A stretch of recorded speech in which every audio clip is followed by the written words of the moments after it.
SC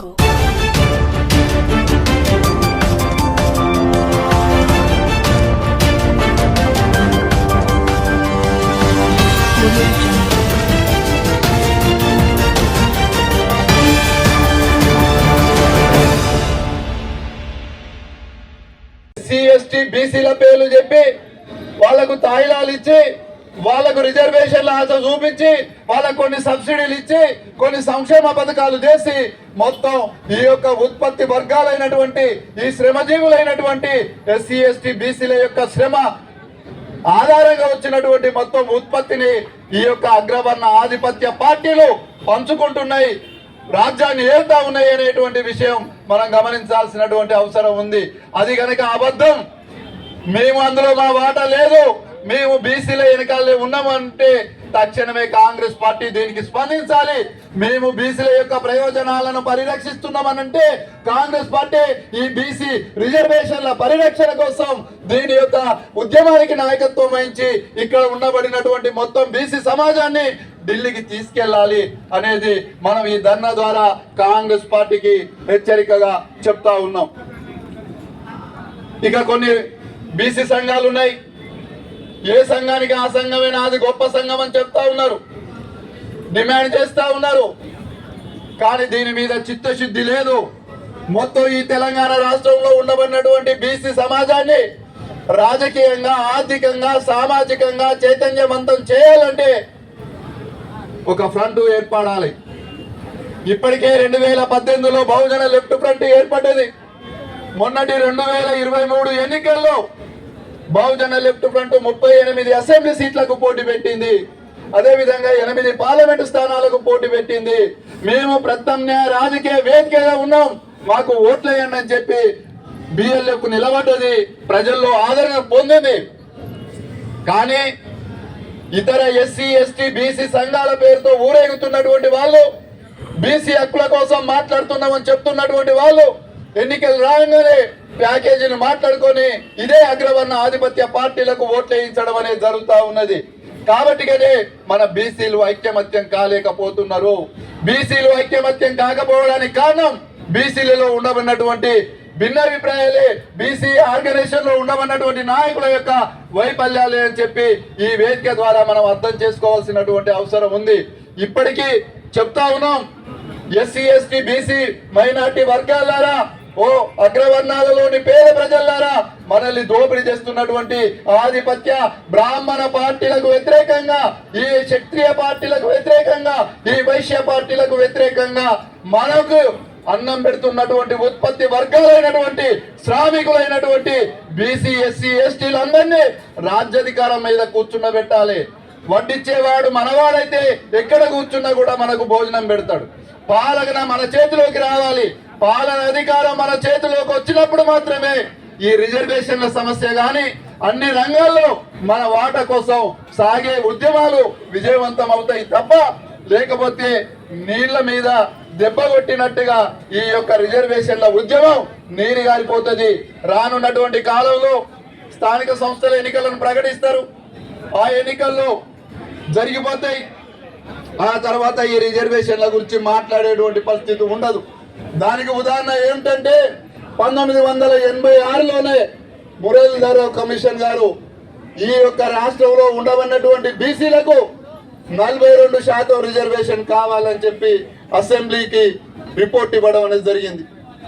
ఆ రోజున NT Ramarao గారు వాటిని బలపరుస్తూ అసెంబ్లీలో ప్రవేశపెట్టడం జరిగింది. కానీ అగ్రవర్ణ పార్టీలైనటువంటి అన్ని పార్టీలు ఏకమై 1986లోనే బీసీలకు ఇచ్చినటువంటి రిజర్వేషన్ కు వ్యతిరేకంగా పోరాటాలు చేశారు, కోర్టులకు వెళ్లారు. ఆ బీసీ రిజర్వేషన్ అమలు కాకుండా అడ్డుపడ్డారు. ఆనాడు ఉండబడినటువంటి మీడియా గాని మొత్తం అగ్రవర్ణాల ఆధిపత్య వర్గాల చేతుల్లోనే మీడియా కూడా ఉంటది. కాబట్టి ఆనాడు 4-5 అగ్రవర్ణాల కుటుంబాలకు సంబంధించిన వాళ్ళు ధర్నా చేస్తే స్టేషన్లలో వచ్చేటువంటిది. డబ్బున్నవాడు ఏది చేసినా అది పత్రికల్లో గాని టీవీల్లో గాని మారుమోగేది. కానీ ఆనాడు ఉండబడినటువంటి పేదవాళ్ళు బీసీలకు రిజర్వేషన్ కావాలి, మురళీధర్ కమిషన్ సిఫార్సులను అమలు చేయాలని చెప్పి పోరాటం చేసినప్పటికీ కూడా ఈ చట్టాలు కోర్టులను అడ్డం పెట్టుకొని ఆనాడు తొక్కి పెట్టడం అనేది జరిగింది. అంటే 86లోనే మన వాటా 42%. విద్యా ఉద్యోగ రంగాలతో పాటు రాజకీయ రంగంలో రావాలి. అంటే 86 అంటే అవి 14, ఇది 25. మొత్తం ఎన్ని సంవత్సరాలు? సుమారు 39-40 సంవత్సరాల నుంచి బీసీ సమాజాన్ని ఈ యొక్క పాలక వర్గ ఆధిపత్య పార్టీలు దగజేస్తూ అణచివేస్తూ మనల్ని ఒక గొర్రె ఇస్తేనో బర్రె ఇస్తేనో లేకపోతే ఇంకో సంక్షేమ పథకం ఇస్తేనో అక్కడికే తృప్తిపడి ఉంటారని చెప్పి మనల్ని ఆ రకమైన తృప్తికే నెట్టివేసి వాళ్ళు మాత్రం రాజ్యం వెళ్తా ఉన్నారు. చూడండి, రాజ్యం వెళ్తే ఏమొస్తుంది అని అంటే, ఈ రోజున కాళేశ్వరం ప్రాజెక్టుకు ఎంత కేటాయించారు, కేసీఆర్ కుటుంబం ఎంత తిన్నది అని చెప్పి లెక్కలు జరుగుతూ ఉన్నాయి. అంతకుముందు ఉండబడినటువంటి నాయకులంతా కూడా ఏ రకమైన జీవనాన్ని గడిపారు, ముఖ్యమంత్రులు ఎమ్మెల్యేలు ఎంపీలు అయిన తర్వాత వాళ్ళ జీవన విధానం ఏ రకంగా ఉంది. ఒకనాడు దామోదర్ సంజీవయ్య గారికి లేక ఒక ముఖ్యమంత్రి పదవి అవకాశం వస్తే ఆయనను గద్దె దింపడానికి, ఒక ఎస్సీ ఒక దళితుడిని గద్దె దింపడానికి ఆనాడు ఉండబడినటువంటి అగ్రవర్ణ ఆధిపత్య పార్టీలు ఏ రకంగా కుట్రలు చేశాయనేటువంటి చరిత్ర మన ముందట ఉన్నది. తెలంగాణ ఉద్యమం జరిగింది కూడా సామాజిక తెలంగాణే. తెలంగాణ వస్తే 90% ఉండబడినటువంటి వాళ్ళకే రాజ్యాధికారం వస్తుందని చెప్పారు. కానీ తెలంగాణ వచ్చిన తర్వాత కేసీఆర్ అగ్రవర్ణాల ఆధిపత్య ప్రతినిధి 10 ఏళ్లు పాలన చేస్తే ఇవాళ రేవంత్ రెడ్డి పాలన చేస్తా ఉన్నాడు.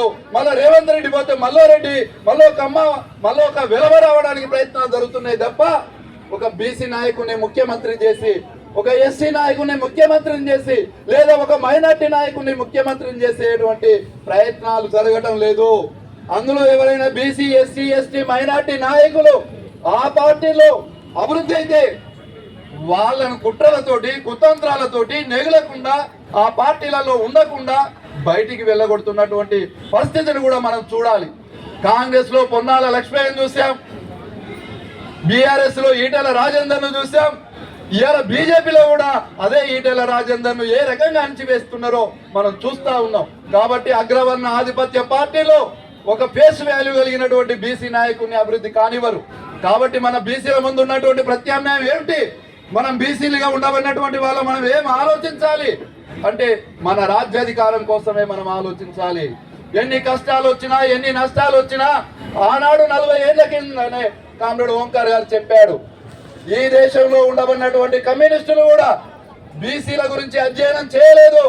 ఈ దేశంలో ఉండబడినటువంటి విప్లవ పార్టీలు కూడా ఎస్సీ ఎస్టీ బీసీలకు రిజర్వేషన్లు కావాలి, ఆ రిజర్వేషన్లు చట్టబద్ధమై చివరి వరకు ఈ అంటరానితనం అస్పృశ్యత ఈ యొక్క అసమానతలు పోయేంత వరకు ఈ రిజర్వేషన్లు ఉండాలి అని చెప్పి ఆనాడు ఆయన అసెంబ్లీ వేదికగా పోరాటం చేస్తే, అలాంటి వాడు మళ్ళీ అసెంబ్లీకి వెళ్తే బహుజనుల గొంతుకైతాడని చెప్పి ఈ అగ్రవర్ణ ఆధిపత్య పార్టీలన్నీ కలిసి ఆయనను ఓడించినటువంటి పరిస్థితి కూడా, ఆయన ఓటమికి కూడా ఈ ఆధిపత్య పార్టీలే కారణమైనవి.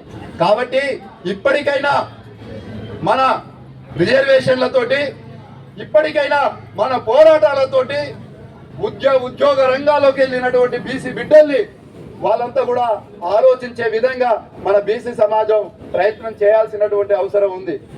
ఇవాళ ఎస్సీ ఎస్టీ బీసీ మైనార్టీలలో ఉండబడినటువంటి ఉద్యోగ వర్గాలు, అదేవిధంగా మేధావులు, ఇతర మధ్యతరగతి వర్గాలు ఆర్థికంగా ప్రభుత్వాల ద్వారా వచ్చినటువంటి పథకాలను ఉపయోగించుకుంటున్నటువంటి మన 90% వర్గాలకు సంబంధించినటువంటి వాళ్ళు కూడా ఎవరి జెండాలు మోస్తున్నారు?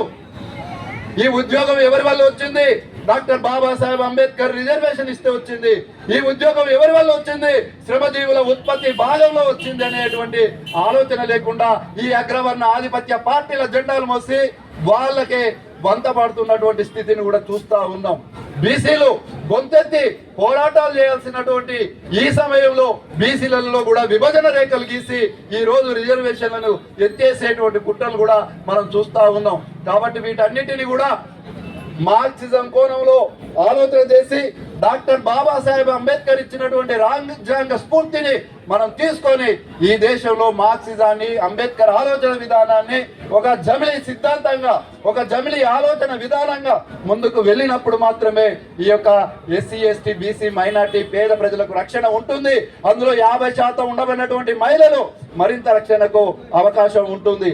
ఇవాళ సమాజంలో సగభాగం మహిళలు అంటాం, కానీ పార్లమెంటులో ప్రవేశపెట్టిన బిల్లులో 33% రిజర్వేషన్ పెట్టారు. ఇది కావాలని కాదు. అమలయ్యేంత వరకు 10 ఏళ్ళు పడతారా 20 ఏళ్ళు పడతారా ఏమవుతుందో భవిష్యత్తు తెలుసు. కానీ పెట్టినటువంటి బిల్లులో రిజర్వేషన్ శాతం ఎంత అంటే 50% ఉండబడినటువంటి మహిళలకు 33%. అంటే ఇందులో కూడా ఈ అగ్రవర్ణ బ్రాహ్మణ ఆలోచన విధానం, ఈ బ్రాహ్మణ పెట్టుబడిదారు ఆలోచన విధానం, ఈ యొక్క వర్గాలు ఏదేమున్నా మన యొక్క అణగారిన వర్గాల్ని అణచివేసేటువంటి ఆలోచన విధానమే ఇందులో దాగి ఉన్నది. కాబట్టి ఇటు సమాజంలో సగభాగం ఉండబడినటువంటి మహిళా శక్తి, అదేవిధంగా అణగారిన వర్గాల శక్తి, ఈ మొత్తం శక్తి అంతా సంఘటితమై ఈ దోపిడి వర్గాలకు వ్యతిరేకంగా పోరాటమే మార్గం. పోరాడింది ఏది మనం సాధించలేము.